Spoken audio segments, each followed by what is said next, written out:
बिस्मिल्लाहिर्रहमानिर्रहीम। अस्सलाम वालेकुम स्टूडेंट्स, उम्मीद करता हूँ सब खैरियत से होंगे। तो आज के लेक्चर को स्टार्ट करने से पहले अगर मैं आपसे ये पूछूं कि आपने कभी 3 किस्म के सॉल्यूशंस बनाए हैं कि एक में सॉल्यूशन में आपने अगर साल्ट को पानी के अंदर डिज़ोल्व किया और आपने जब उसको डिज़ोल्व किया तो आपको दिखने में वो बिल्कुल एक ही फेज़, एक ही यूनिफॉर्म कंपोजिशन लगा, यानी आपको उसमें साल्ट नज़र नहीं आया इलादा से और पानी इलादा से नज़र नहीं है, बल्कि एक ही चीज़ नज़र आई। लेकिन एक दूसरा जो सॉल्यूशन है, लाइक अगर आपने आधा गिलास दूध और आधा गिलास पानी या एक पूरा गिलास दूध का वो अगर आप देखें तो उसमें आपको जो है वो किस तरह की जो चेंजेस हैं वो सॉल्यूशन से हट के वो नज़र आती हैं। और एक तीसरा किस्म का सॉल्यूशन है वो अगर आप बनाएं जैसे कि पानी के अंदर आपने रेत डाल दी या मिट्टी डाल दी या फिर चाक डाल दिया तो या फिर आटा डाल दिया, ठीक है। तो उसको अगर आपने स्टिर किया तो आपने ये देखा कि वो भी क्या सॉल्यूशन की तरह लगा, यानी जो पहला सॉल्यूशन आपने बनाया जिसमें पानी और नमक मिला था, क्या वो उसकी तरह दिखता था या वो दूध की तरह दिखता था या फिर वो उसकी अपनी ही एक कंपोजिशन थी। अगर आपने ये चीज़ गौर से नहीं देखी तो आइए एक एक्सपेरिमेंट के ज़रिए मैं आपको ये दिखाता हूँ। अच्छा, तो स्टूडेंट्स इसमें आपको 3 ग्लास नज़र आ रहे हैं और तीनों लेबल्ड हैं एज सॉल्यूशन, कोलाइड्स और फिर सस्पेंशन। अब हम एक एक जो ग्लास है उसमें भी जो टार्च है उसको बीम ऑफ लाइट उसमें से पास करेंगे, देखेंगे कि क्या होता है। अब जो सबसे पहले सॉल्यूशन से मैं पास करता हूँ तो अब देखें बीम ऑफ लाइट जो है उसमें पाथ ऑफ लाइट आपको सही तरह से डिटेक्ट नहीं हो पाता। उसकी वजह कि इसके सॉल्यूट पार्टिकल्स इतने छोटे हैं कि ये लाइट को स्कैटर नहीं कर रहे। इसी वजह से स्कैटर ना करना टिंडल इफेक्ट कहलाता है, ठीक है। और सॉल्यूशन जो हैं वो टिंडल इफेक्ट शो नहीं करते। सेकंड नंबर पे कोलाइड है, तो आइए उस पे ज़रा हम पाथ ऑफ लाइट को पास करते हैं टॉर्च को कि वो क्या करता है। तो ये जो कोलाइड है ये मिल्क है इस ग्लास में और milk is example of colloid. तो इसमें जब मैं लाइट को पास करता हूँ तो ये यूनिफॉर्मली इसमें स्कैटर हुई है लाइट, क्योंकि इसके पार्टिकल्स जो हैं वो सॉल्यूशन के पार्टिकल्स से बड़े हैं और यूनिफॉर्मली लाइट को स्कैटर करते हैं। इसी वजह से हम कहते हैं कि कोलाइड्स जो हैं वो टिंडल इफेक्ट शो करते हैं और ये एक इंडिकेटर है जो डिस्टिंग्विश करता है कोलाइड को ट्रू सॉल्यूशंस से, ठीक है। अब बारी आती है सस्पेंशन की। तो जो सस्पेंशन है उसमें हम बीम ऑफ लाइट को पास करते हैं जब, तो इसमें आप क्लियरली देख सकते हैं कि पार्टिकल्स हमें मूव करते हुए नज़र आते हैं और इसके पार्टिकल्स इतने बड़े हैं सॉल्यूशन और कोलाइड के मुकाबले में कि ये इरेगुलरली लाइट को जो है वो करते हैं, स्कैटर करते हैं, ठीक हो गया। इसी वजह से ये जो है टिंडल इफेक्ट इसका जो शो होता है बाज़ औक़ात नहीं भी होता और ये जो होता है वो क्लियरली विजिबल नहीं होता, जिस तरह के क्लियरली यूनिफॉर्म नहीं होता लाइक कोलाइड्स।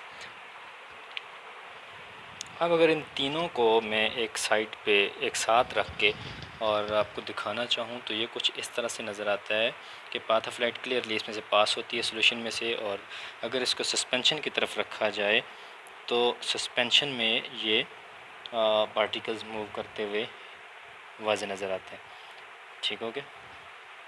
अच्छा, तो स्टूडेंट्स आपने इन तीनों को गौर से देखा होगा, तो आइए इसको वन बाय वन डिस्कस करते हैं कि इनमें क्या डिफरेंसेस हैं और किस बेस पे डिफरेंसेस हैं। तो पहला जो सॉल्यूशन था उसका नाम है सॉल्यूशन, क्योंकि वो सोल्यूट और सॉल्वेंट से मिलकर बना हुआ, और सोल्यूट आपने उसके अंदर नमक डाला था और सॉल्वेंट पानी डाला था। अब पहली चीज़, वो दिखने में एक जैसा लगा, लिहाजा वो होमोजीनियस है, ठीक हो गया। और दूसरी तरफ जो मिल्क वाला ग्लास था यानी कोलाइड वाला, तो उसमें आपको वो हेट्रोजीनियस लगा। उसकी वजह के उस मिल्क के अंदर अगर आप उसको बज़ाहिर तो वो आपको दिखने में नहीं नज़र आता, लेकिन आप अगर उसको माइक्रोस्कोपिकली देखें तो उसमें जो प्रोटीन्स होते हैं, फैट्स होते हैं दूध के अंदर, वो इलादा से आपको नज़र आ सकते हैं माइक्रोस्कोप के ज़रिए। लिहाजा वो भी एक हेट्रोजीनियस है, फिर होमोजीनियस नहीं होगा, क्योंकि वो डिफरेंट जो फेजेज़ हैं आपको एक से बढ़ के दो या दो से ज़्यादा चीज़ें नज़र आती हैं, तो वो हेट्रोजीनियस में आएगा। और इसी तरह सस्पेंशन भी है। सस्पेंशन तो आपको नेकेड आई से भी उस एक्सपेरिमेंट में भी नज़र आया कि वो जो मिट्टी के पार्टिकल्स हैं या फ्लोर के पार्टिकल्स हैं आटे के, वो आपको उसमें सस्पेंडेड नज़र आए हैं, ठीक है, घूमते फिरते हुए नज़र आए। लिहाजा ये भी एक हेट्रोजीनियस मिक्सचर है। अब सॉल्यूशन जो है उसमें अगर आपको सोल्यूट और सॉल्वेंट दोनों के पार्टिकल नज़र नहीं आते, इसका मतलब है कि पार्टिकल का साइज़ नहायत छोटा है। कितना छोटा है? 0.01 से लेकर 1 नैनोमीटर तक, ठीक है। 1 नैनोमीटर कितना होता है? 1 नैनोमीटर होता है कि अगर आप 1 मीटर लेंथ जो है उसके 1 अरब टुकड़े करें तो एक टुकड़ा उसमें 1 नैनोमीटर कहलाएगा, और सोल्यूशन के अंदर जो पार्टिकल्स होते हैं वो 1 नैनोमीटर यानी एक जो खरबवां हिस्सा है 1 मीटर का, वो 1 नैनोमीटर होगा, लिहाजा वो फिर नज़र नहीं आएगा। कोलाइड में 1 से 1000 नैनोमीटर के दरमियान पार्टिकल का साइज़ होगा जो कि सोल्यूशन के पार्टिकल से बड़ा है, और सस्पेंशन जो है वो 1000 नैनोमीटर से भी बड़े पार्टिकल हैं जो कि आप नेकेड आई से भी देख सकते हैं, जो कि कोलाइड में आप नहीं देख सकते थे, ना ही सोल्यूशन के अंदर। ठीक हो गया। अब सोल्यूशन जो है उसके अगर पार्टिकल इतने छोटे हैं कि वो 1 नैनोमीटर से भी उनका साइज़ कम है, लिहाजा वो फिर आप उसको स्टेयर करें या ना करें वो नीचे नहीं बैठते, do not settle down at the bottom. ठीक है। और कोलाइड उसके भी पार्टिकल 1 से 1000 नैनोमीटर के दरमियान में होते हैं जो कि इतना बड़ा साइज़ नहीं है, लिहाजा वो पार्टिकल भी जो हैं वो इतने ज़्यादा मैसिव नहीं होते कि वो सेटल डाउन हो सकें, बॉटम पे वो बैठ सकें। लेकिन सस्पेंशन में आप अगर ये जो सोल्यूशन है जो अभी थोड़ी देर पहले एक्सपेरिमेंट मैंने कराया था, अगर वो आप घर पे भी परफॉर्म करें, सैंड को पानी के अंदर डाल के स्टर करें तो वो आपको उसमें सस्पेंडेड नज़र आएगी, लेकिन आप छोड़ेंगे तो वो सेटल डाउन हो जाएगी। लिहाजा ये सस्पेंशन के अंदर पार्टिकल्स जो हैं वो सेटल डाउन हो जाते हैं, और इसी सेटल डाउन के प्रोसेस को सेडिमेंटेशन भी कहते हैं। ठीक है। सेडिमेंटेशन कहते हैं पार्टिकल्स का बैठ जाना, नीचे सेटल डाउन हो जाना, अगर उसको स्टर ना करें, उसको वैसे ही रहने दें तो। तीसरी चीज़ ये है कि अगर पार्टिकल का साइज़ इतना छोटा है तो वो सेपरेट भी नहीं होगा। अगर आप उसको फ़िल्टर पेपर के ज़रिए नमक और पानी मिला हुआ जो है डिज़ोल्व है, सोल्यूशन बना हुआ, उसको अगर आप फ़िल्टर पेपर रख के अलग करें तो नमक उसमें से अलग नहीं होगा, कैन नॉट बी सेपरेटेड। इसी तरह अगर आप दूध है उसको भी फ़िल्टर पेपर के ज़रिए पास करें तो सारे का सारा दूध उसमें फ़िल्टर पेपर से पास हो जाएगा, वो सेपरेट नहीं होगा। उसके अंदर से जो फैट्स के पार्टिकल्स हैं, ठीक है, या उसकी प्रोटीन है, जो भी है वो फ़िल्टर पेपर के ऊपर नहीं रहेगी, बल्कि सारी की सारी इसमें से पास हो जाएगी, क्योंकि पार्टिकल का साइज़ इतना बड़ा नहीं है जितना वो सस्पेंशन का साइज़ है पार्टिकल्स का। लिहाजा अगर वही काम आप सस्पेंशन के साथ करें, यानी रेत पानी के अंदर डिज़ोल्व है, या आटा डिज़ोल्व है, या फिर मट्टी डिज़ोल्व है, उसके अंदर डिज़ोल्व तो नहीं होती, उसका मिक्सचर होता है। ठीक है।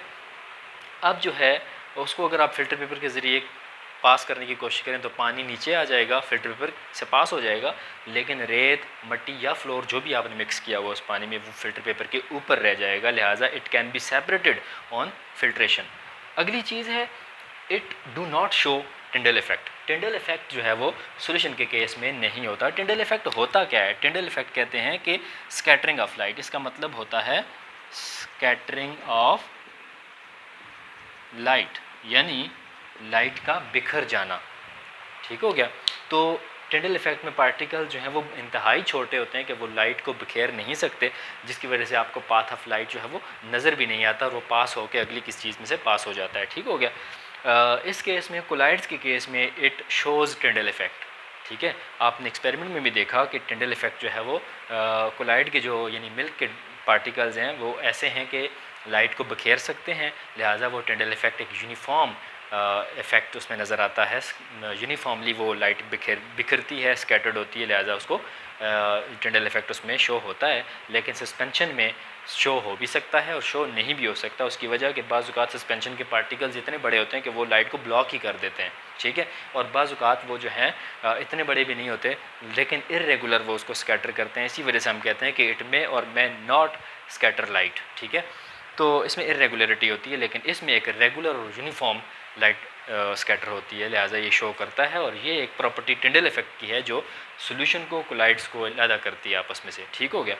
अब अगर इसकी एग्जांपल देखें तो साल्ट एंड वाटर है, जो कि एक्सपेरिमेंट के अंदर हमने देखा कि पानी के अंदर डिज़ोल्व्ड है साल्ट, और वो एक क्लियर सोल्यूशन बनता है। इसी को ट्रू सोल्यूशन भी कहते हैं। सोल्यूशन को ट्रू सोल्यूशन भी कहते हैं, क्योंकि वो दिखने में एक ही यूनिफॉर्मली डिज़ोल्व्ड होता है, तो वो ट्रू सोल्यूशन होता।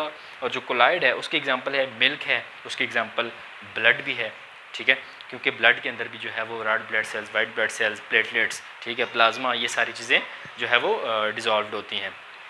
और तीसरी चीज़ सस्पेंशन है, और सस्पेंशन में आप किसी भी चीज़ कब सस्पेंशन बना सकते हैं, लाइक पानी के अंदर सैंड को हल कर सकते हैं, मिट्टी को मिक्स कर सकते हैं, या फ्लोर को कर सकते हैं, स्टार्च को कर सकते हैं। इवन के जो मेडिसिन्स होती हैं वो उसके ऊपर लिखा भी होता है लेबल के ऊपर के शेक वेल बिफोर यूज़, जो सिरप होता है उसकी वजह उसके ऊपर लिखा होता है, क्योंकि वो सस्पेंशन होता है। और सिरप चूँकि हर वक्त तो बंदा नहीं उसको हिला सकता, लिहाजा वो एक जगह रखी होती है तो उसके जो पार्टिकल्स होते हैं वो नीचे सेटल डाउन हो जाते हैं, क्योंकि यहाँ पे हमने सेडिमेंटेशन की प्रॉपर्टी पढ़ी भी है। तो इसी वजह से जब सिरप को यूज़ करना हो तो उसको हिला के यूज़ करते हैं ताकि वो इवनली डिस्ट्रीब्यूट हो जाए। अब यहाँ पे कोलाइड जो है, इसमें एक चीज़ वाज़े हो जाए कि जो सोल्यूशन होता है उसमें सोल्यूट और सॉल्वेंट होते हैं, इसमें भी होते हैं सोल्यूट और सॉल्वेंट, लेकिन कोलाइड में जो सोल्यूट होते हैं उसके लिए एक टर्म यूज़ की जाती है, उसको बोलते हैं डिस्पर्स्ड फेज़। और डिस्पर्स्ड फेज़ किसके तौर पे काम करती है? सोल्यूट के तौर पे काम करती है, ठीक है। और जो कोलाइड्स में सॉल्वेंट होता है उसको बोलते हैं डिस्पर्शन मीडियम, डिस्पर्शन मीडियम, और ये एज ए सॉल्वेंट यूज़ होता है, ठीक हो गया। जिस तरह मिल्क के अंदर अगर देखा जाए तो इसकी जो प्रोटीन है या इसके ऊपर जो फैट्स होते हैं वो डिस्पर्स्ड फेज़ होगा, यानी सोल्यूट होगा, क्योंकि वो मिकदार में कम होते हैं। और जो मिल्क के अंदर बाकी जो वाटर है और बाकी जो चीज़ें हैं वो डिस्पर्शन मीडियम होगा, जो एज ए सॉल्वेंट यूज़ होगा। तो आई होप कि इस वीडियो के बाद अगर आपने उसको गौर से देखा हो तो आप डिस्टिंग्विश कर सकते हैं, फ़र्क कर सकते हैं कि कौन सा जो है वो सोल्यूशन होगा, कौन सा कोलाइड होगा और कौन सा जो है सस्पेंशन की कैटेगरी में आएगा। लिहाजा अगर आपको फिर भी इसमें किसी किस्म का कोई क्वेश्चन हो तो वो आप कमेंट सेक्शन में ज़रूर पूछिए।